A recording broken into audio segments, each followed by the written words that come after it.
Okay, so Goldenglow Estate. Apparently Maven Blackbriar uses this place to provide honey for her meadery here in Riften. And the guy that's running this is kind of getting crossed both ways by not just Maven, but also the Thieves Guild, who, I don't know, extort this guy for his shipments or something like that. Anyway, so this guy probably didn't take kindly to all that, and he's apparently done something. So we're going to go investigate. We're going to go send him a message by burning down his beehives, which I'm not sure how that works in Maven's favor. I mean, okay, so Brynjolf says don't burn down all the beehives, because then Maven would have to import her own honey from somewhere else. Well, why even burn down half of them? Whatever. Anyway, I guess to really tighten the squeeze on the guy that runs this place, to still have to produce enough honey to keep Maven happy, but with only half the beehives, so that he'll never get out of line. I don't know. Anyway, whatever the case, we're going to do what we're told, because for some reason we have to follow the orders of the loudmouth who's running the Thieves Guild. At least for the moment. And that wouldn't be Brynjolf. That's cool. Once we get this ship righted and everything, get everything back the way it's supposed to be, it's actually pretty profitable. May not be really the moral thing to do, running the Thieves Guild, but it's profitable. Crime does pay in Skyrim.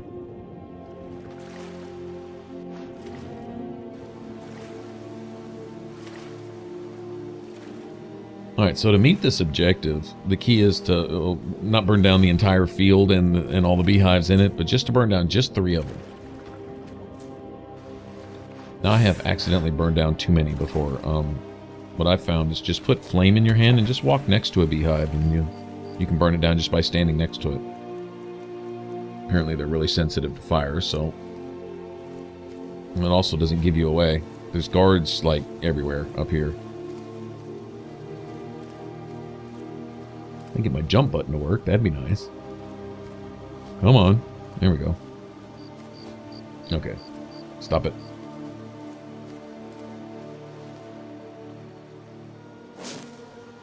Yeah, essentially just equip it.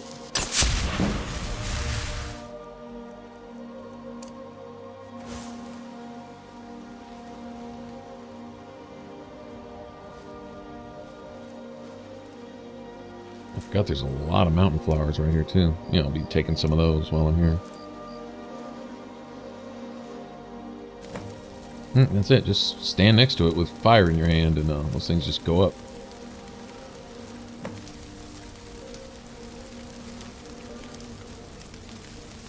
So if you just come in here and just like drop a firestorm on the place, you're liable to burn down everything. That's not what we want to do.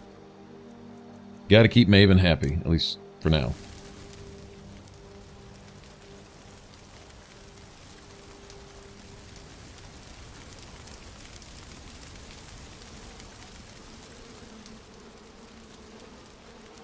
Okay, now while we're trying to be a ninja, there is a sewer opening over here somewhere.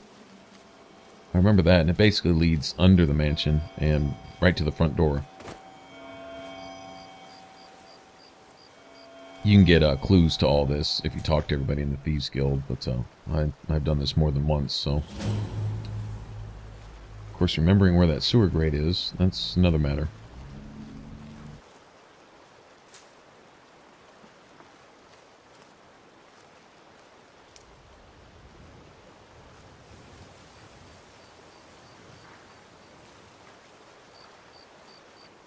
A little harder to see at night. I think it's right here. Yeah, there we go. Good deal.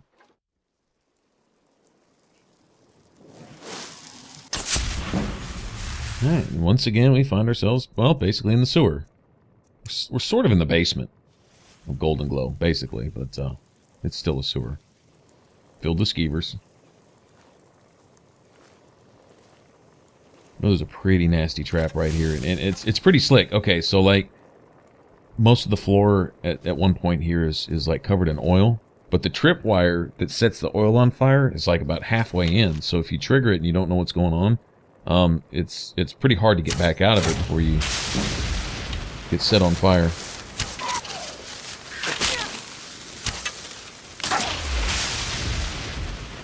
Well, kids, shoot him, punch him in the face. There we go. All right. Apparently I have a bunch of soul gems on me too. Hopefully I'm not wasting grand soul gems or greater soul gems with these petties, but if I do have a pocket full of petty ones, then this is going to work great. I think there's at least a half dozen skeevers down here.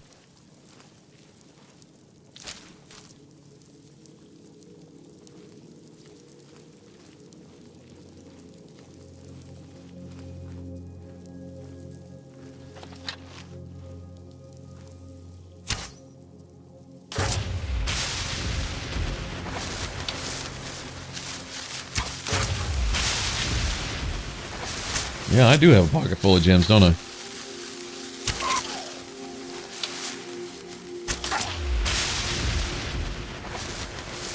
Good deal. Alright. Yeah, there we go. Okay, we need to get out of here. We don't need to get stuck on the wall. Yeah, it's not cool getting caught in that. That actually does some damage. It really does.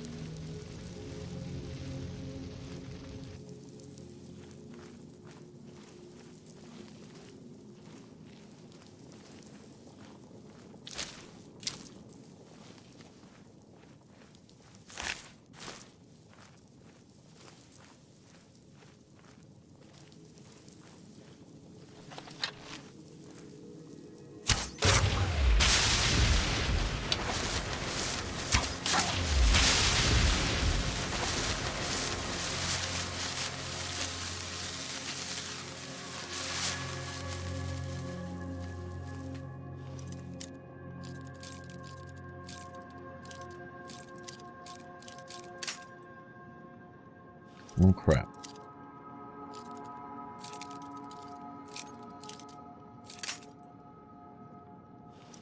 I'm not even mad when I break a pick. It's actually experience. You'll notice the little XP bar down there for lockpicking. It goes up each time you break a pick.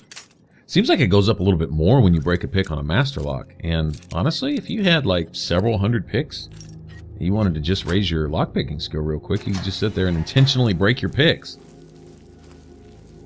I mean, once the chest is unlocked, that's it. You can't go back to it. So, while it's still there, find a master chest. All you have to do is essentially just freaking move the joystick a little and your pick almost immediately breaks. You could, grind out a few points just like that. Really, really quick, actually.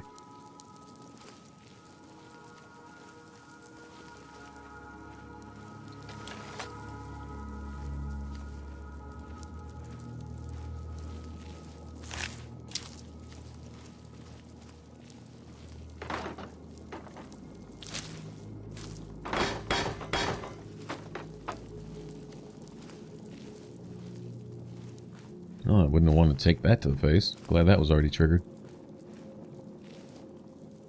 Okay, I think this is where we'll drop down later to get out of here. But this kind of puts us at the front door, if I remember right.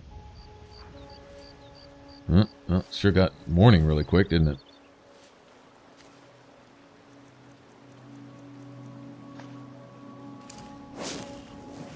Start remembering to use this. Raise my illusion anyway. Eventually I'm going to want the invisibility spell.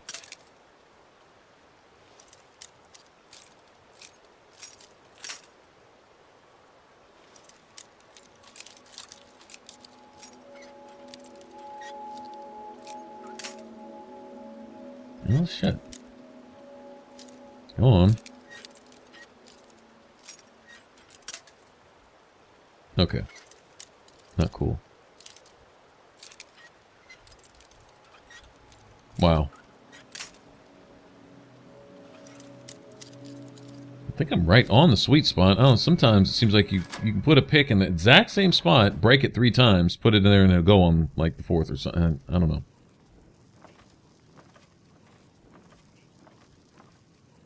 Alright, I know there's a loot room here somewhere. I have to think it's right here.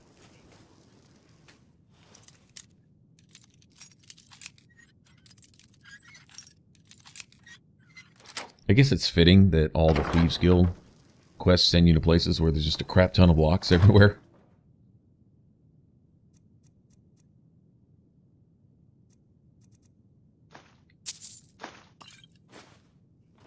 Good deal. That was worth it. This is really worth it. Alright.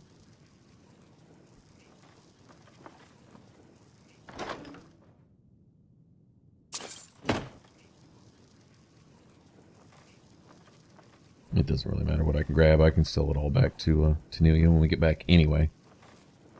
Actually, no. I think she's out of money. Come think of it.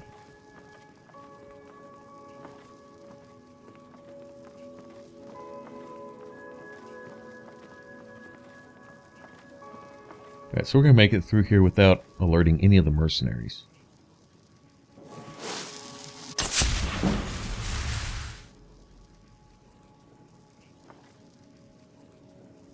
I believe this door over here leads to the basement where we need to leave. That one spot where I was saying that's where we come out, where we drop down, close to the ladder that brought us up through the grate. That's where we'll fall back down. It's essentially just right below the basement itself.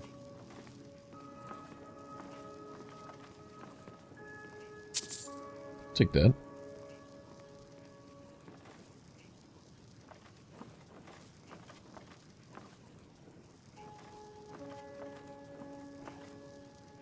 Alright, there we go.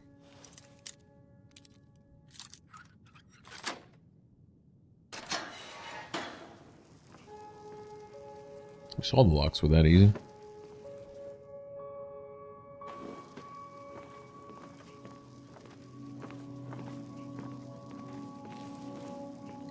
Okay, yeah, this is our exit. Pretty sure, yeah. Okay. So this guy move away. Go up to the second floor. Don't have to go get that. We could honestly just run down to the basement right now. But, there's also a collectible, actually a couple collectibles. One that you can sell to Delvin. It's one of the Thieves Guild, I don't know, special items or whatever. He gives you extra money for them. I think this one's a bee statue. Of course, it's the bee farm, right? And I think each quest has a particular something to grab that Delvin will give you extra money for. And the cool thing about it is often the cistern over there by the boss's desk, Mercer's desk, there's like some shelves behind it, and there's even a bust of what's supposed to be like the gray fox, I think, and you can eventually find the cowl. Oh, what is it called? There's a word for it. The something cowl. Anyway, it's an item from Oblivion, actually. There's a few Oblivion items that pop up. I say Oblivion because that's what I have experience with. For all I know, these are like legendary items that go all the way back to earlier Elder Scrolls, like Morrowind or something. But Chillrend is available. You can find Chillrend. From what I understand, you can find the cowl. What's the nameless cowl? That's something. Anyway, and it actually fits on that bust that's behind Mercer's desk. And those shelves, you know, each item that you find and sell to Delvin will pop up on those shelves. Books and statues and just whatever. I think there's a flagon or something that we'll eventually get. It's a model of a ship, if I remember right. I don't know. I don't know if there's anything special for collecting every single one of them. I've never personally done it. Gotten a few. It's Alright, so notice we're detected. This guy's sitting over there, and since we haven't actually talked to him, he doesn't, we don't build any threat. He doesn't aggro or anything, so... Yeah, there it is. Okay, see, we can sell that to Delvin. That's... Now, for all I know, there's more than one item in this mansion somewhere. I guess that's possible. But that's the only one I know of, is the bee statue.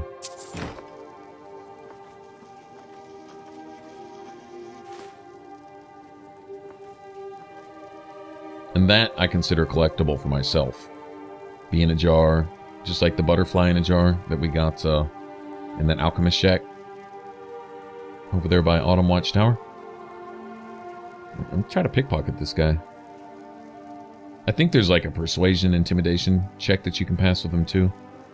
But trying to be sneaky here. I'll tell you what. Let me just use an invisibility potion.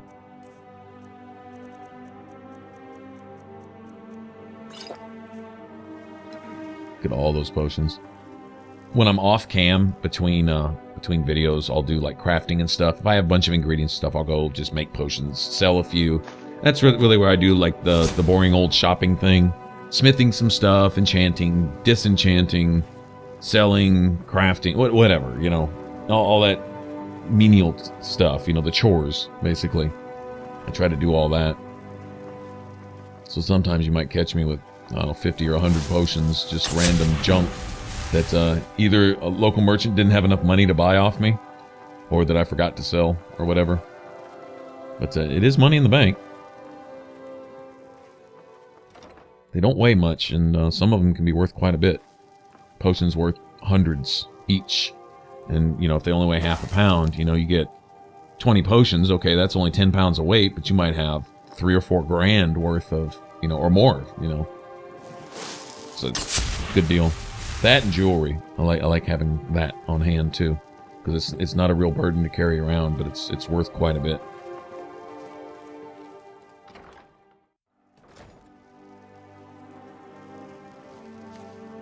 Do enough crafting with gold and the right recipes for alchemy potions, and you will have more stuff than the merchants are able to buy, for the most part.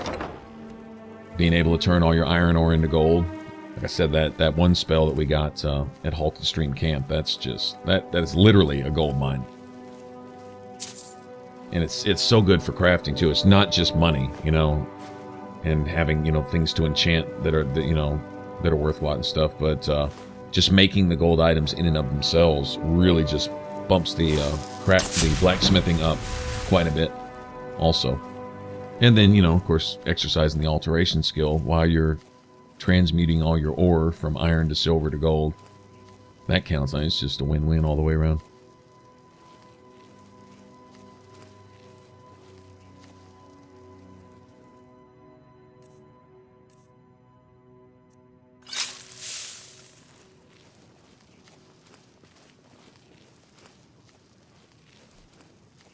Alright, let's walk right past that guard. There's another way to deal with him. You notice all that oil on the floor? You can basically set it on fire and he'll come investigate and all that, but trying to be super sneaky. I don't even want him to know I was here. I'm gonna show Vex who the true best infiltrator is in the guild.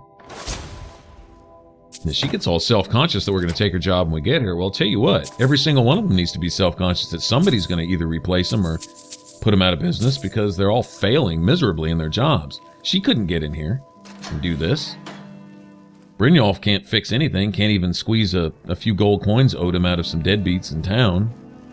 Don't know what they did to get in debt in the first place.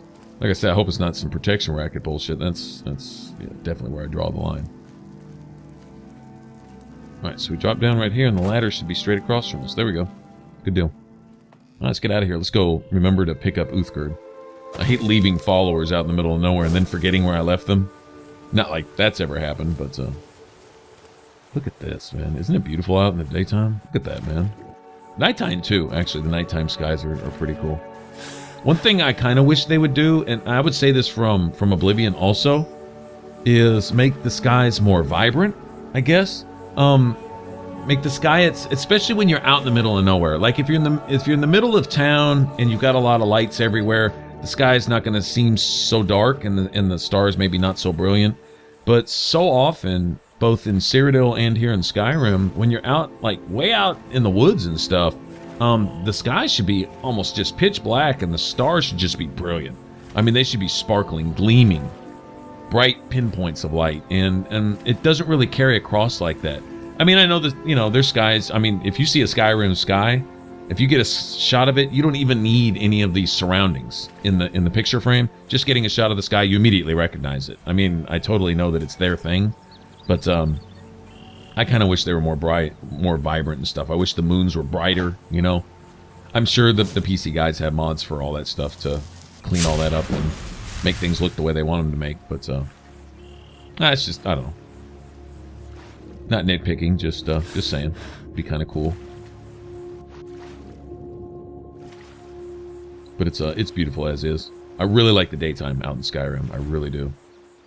The way sun reflects. I like the water, and not always. In some ways, I've actually seen waters flowing the wrong direction. Like you see a lumber mill turning one way, and the water's literally flowing the other.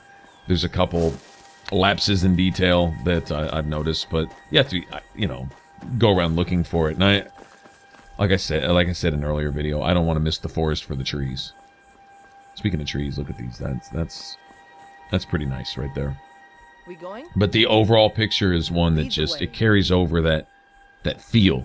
You're out here and it's cold and it's chilly and it's rustic and it's everything's natural and, you know, almost brutal at times, and it's pretty cool.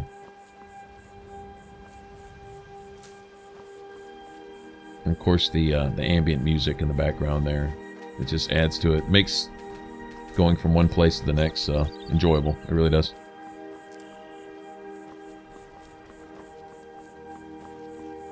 Alright, so I'll just collect stuff on the way back to town. Go turn this in. I didn't read the note, but basically what the note says is that the guy who's running the estate there sold the estate out from under Maven's nose. Maven didn't own it, but she basically ran the place. I mean, she had grips on the guy one way or another. I guess that's the lesson you learn from setting up a shop in or around Riften, is you're basically signing your future off to Maven's whims. However she sees fit to use you, you either comply or you wind up dead, missing, or in jail somewhere. And that's just the way it goes. And you gonna buy something, or just here for training? Otherwise, move on. Look, I've moved all over Skyrim selling these bits of junk, and I'm barely scraping by. I'm not out to win friends, and I could care less if you're happy about your purchase or not. I just need the coin. The sooner I get out of Skyrim, the better.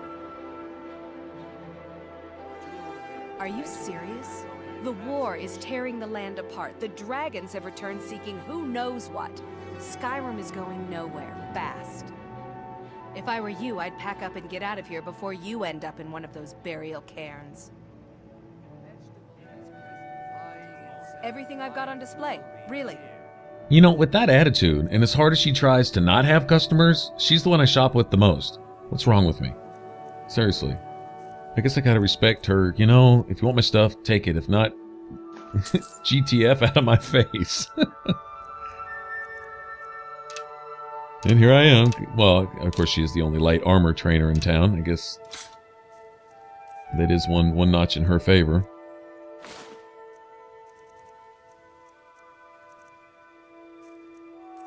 Alright, so seeing as I'm about to give her all my gold, I might as well get what I can out of her.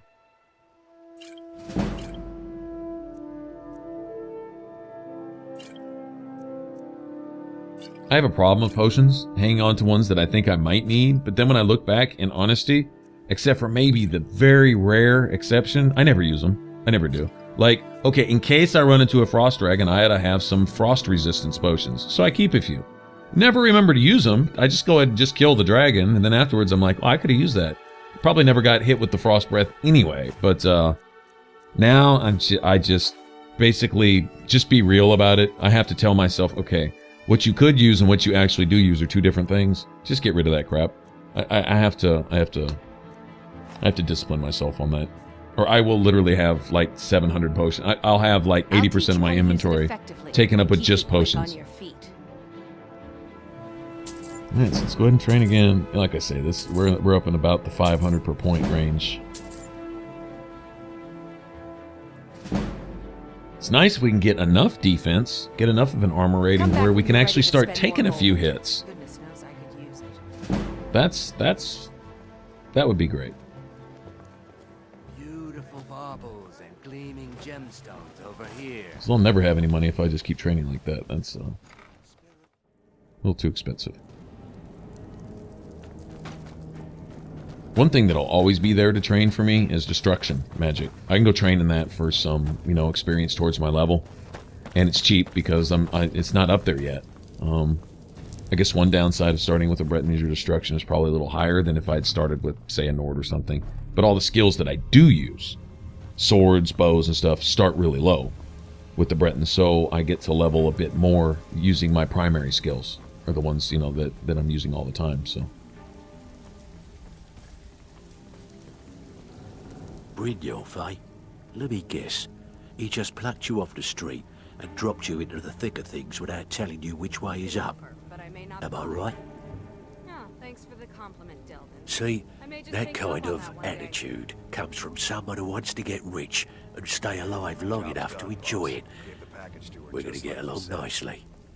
So, if you've got the nerve, I've got plenty of extra jobs to help get the guild back on its feet. Look around you. The flagon, the guild, it's all falling apart. A few decades ago, this place was as busy as the Imperial City. Now, you'd be lucky if you don't trip over a skeever instead. What's going on between you and Brynjolf? Look, I know the others think I'm a bit daft for saying stuff like this, but I'm gonna give it to you straight. Sorry. Something out there is piss-drunk mad at us. I don't know who or what it is, but it's beyond just you and me. We've been cursed. I'll tell you what we do. We spit in that curse's face and turn things around down here. Put things back the way they were. That's where you come in. I've got plenty of work available that could guide us down the road to recovery. All you need to do is ask, and we can both come out of this smelling like a rose. Now why don't you just shut up about it? Well, well, I was looking for this little beauty. If you happen across any other unusual trinkets like this, be sure to bring them to me. I promise it'll be worth the effort. There you go. This should cover it. Now that'll I pop up handle on the fishing, shelf behind uppers, Mercer's desk. and bedlam jobs. The ones with a more personal touch. If break-ins are more your thing, go talk to Vex. Sometimes we just like to remind the city that we mean business, so we hit 'em hard. Just steal whatever we can until we made an impression. Simple, right? Almost. The catch is, it doesn't count if anyone sees you take it. The message needs to be clear. We work in the shadows. Steal from anywhere in the hold, and you even get to keep everything you stole. So, you in? Now that's what I like to hear. Off you go.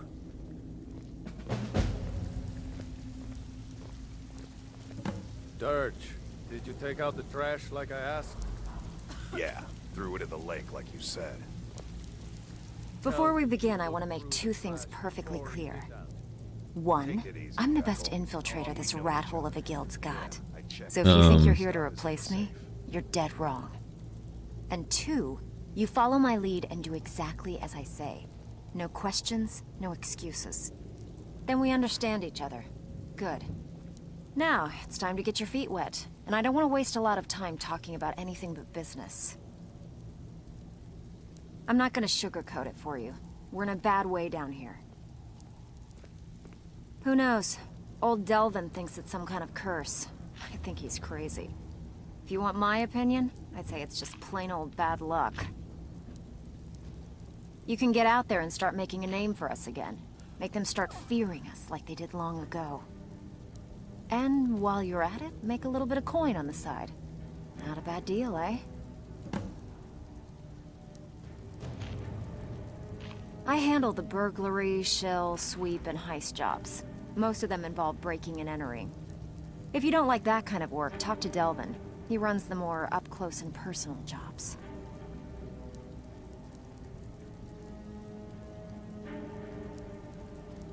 One of the quickest ways to make some coin in Skyrim is to clear out some of the wealthier homes of their valuables. If you're interested, I could point out a good place that could use a little house cleaning. What do you say? All right, take this and get out of here. And these are the jobs that you need to do to restore the Thieves Guild to its former glory, which is different than becoming leader of the Thieves Guild. It actually involves restoring it. And basically what happens is, here in the Ragged Flagon, there's several shop areas around it. Right? And also in the process, you're going to obtain a fence in every major city along the way. Word on the street is Goldenglow's been hit. Good job, lass. Let me take a look at what you found. Arengar sold Goldenglow? What's that idiot thinking? He has no idea the extent of Maven's fury when she's been cut out of a deal. But I'm certain he'll find out. If only the parchment had the buyer's name instead of this odd symbol. Any idea what that might be? Blast. Well, I'll check my sources and speak to Mercer. But for now, you're off to speak to Maven Blackbriar. She asked for you by name.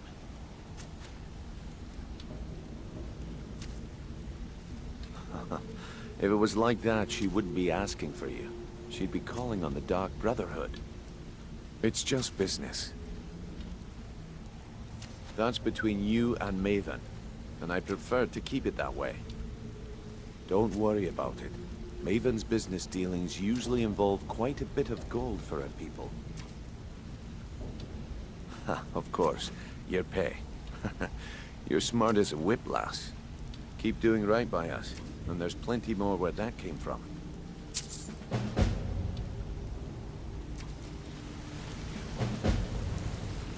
Alright, we'll go meet with Maven, but probably not right away. There's be some other stuff we can do. Got a minute? Wanted to say something. Yeah? What up? I've never seen anyone with skills like yours. I just wanted to let you know that if you need anything, you can talk to me. My father told me he found me as a young boy in the wreckage of a ship that sank off of the coast near Solitude. All he found in my pocket was a tiny smooth stone inscribed with some sort of strange runes. No one does. I've even taken the damn thing to the College of Winterhold. I must have spent every last coin I've made with the guild trying to find out what it means. Perhaps they could be nonsense, inane scribbles done by someone in idle boredom. But if not, if they actually mean something, they might tell me where I'm from, what ship I was on, everything. Actually, the fisherman who found me, the man I call my father, gave it to me. Thought it was fitting, I suppose. I never changed it because it never felt right to do so. I appreciate that. Keep to the shadows. Now, I found wrecked ships off by Solitude, more than one. Not too far, around Solitude, Winterhold, that general area. And thought I even found something related to this guy at one point, but it wasn't, or I guess it wasn't. Never been able to follow out his little quest. Never gotten to look it up on the wiki either, so I don't know. Anyway. Oh, another thing about those little missions for Delvin and Vex is it's best to find them in the same city. All right, say, and it's always best to get the sweep jobs and the burglary jobs, because, all right, sweep jobs means just steal a certain amount of stuff from a particular hold, right? In particular city, like say, for example, Markarth, right? We got one for Markarth and one for Windhill. It's fine, I'll do them separate, but it'd be better if they were together, because in the process of doing the burglary job for Vex, those add up to enough to cover the sweep job also, so you can knock them out at the exact same time, and then come and turn them both in. And anyway, it's much easier way to do it. Found the right place. Any luck with Sapphire? By the 8, you actually talked her into it? I don't know what to say. I didn't think anyone in Riften even cared what happened to me. Look, I was saving this, but I wanted you to have it. I thought I might need it if Sapphire came for me, but I don't need it anymore. All right, then. Anyway, the problem with getting those jobs in the same area is once you get one, like say, for example, Delvin gives you one in Riften or whatever, or Delvin gives you one in Whiterun. If Vex doesn't give you one in that same town, then you have to keep dropping them until she does, and sometimes you may have to loop through that a lot. But you can say, I don't want to do this anymore, and then she'll give you another one. Sometimes it's the same one, and you have to keep dropping them until you... But it saves you a lot of legwork and fast traveling to different towns and keeping track of how many you've done in each town. I believe it's 7 in each one. Right? So you could essentially do a job for Delvin, do a job for Vex 3 times, right? That would add up to 6 jobs, and then on that 7th one, it should give you a special quest for a certain person, which will eventually become a fence for you in that town. So, anyway. I don't know, really. The blacksmith is offering a reward for a dog he saw on the road. I was hoping you'd seen it. Guess I'll stay on the lookout. Keep your nose clean while you're here, outsider. That dog actually leads to the Clavicus Vial. You can also start Hircine's quest here. Just walk down into the And a jail. murder There's over a in Riften. werewolf dude down there. Some old lady who runs an orphanage. So right now I want to find the Dark Brotherhood. Now that we've got this unlocked, we can come back here anytime.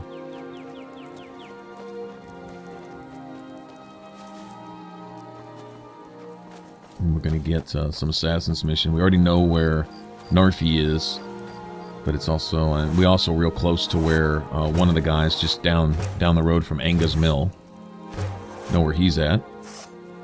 The one place we'll have to go actually unlock is Dawnstar. I believe it's Dawnstar. Anyway, we'll get several assassin contracts. Don't know what anyone has against these people, but well, they want them dead enough for whatever reason. Also, if I'm playing a two-hander and I'm running with the Ebony Blade, which I just love that weapon. It's not really an OP'd weapon. It's just cool because it's a katana, and that's enough. And I think I'm going in the absolute wrong direction. I am totally going the wrong direction. Okay, anyway. I'll have the blade by now. And then... Okay, for example, one of the Assassin's quests is to go kill this miner. Well, if you go mine some ore for her and sell it to her, that makes her your friend. And then you can, in the process of completing your Assassin's contract, you can also feed the Ebony Blade. And there's a few other instances similar to that. But yeah, befriend whoever you can before you kill them.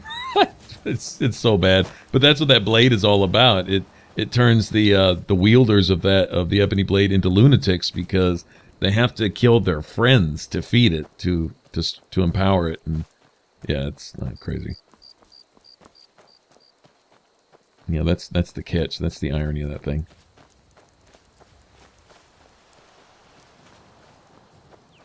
Alright, go off into this little quiet hole in the ground over here, and there'll be the Dark Brotherhood Sanctuary.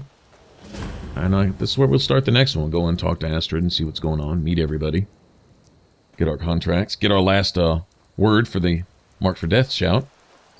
It's the most important thing. Alright, thanks for watching. If you want to subscribe, click that button up top. And if you want to catch the rest of this Let's Play up to this point, and click that image there in the middle, it should take you to the playlist. Alright, I'll catch you guys in the next one. Bye-bye.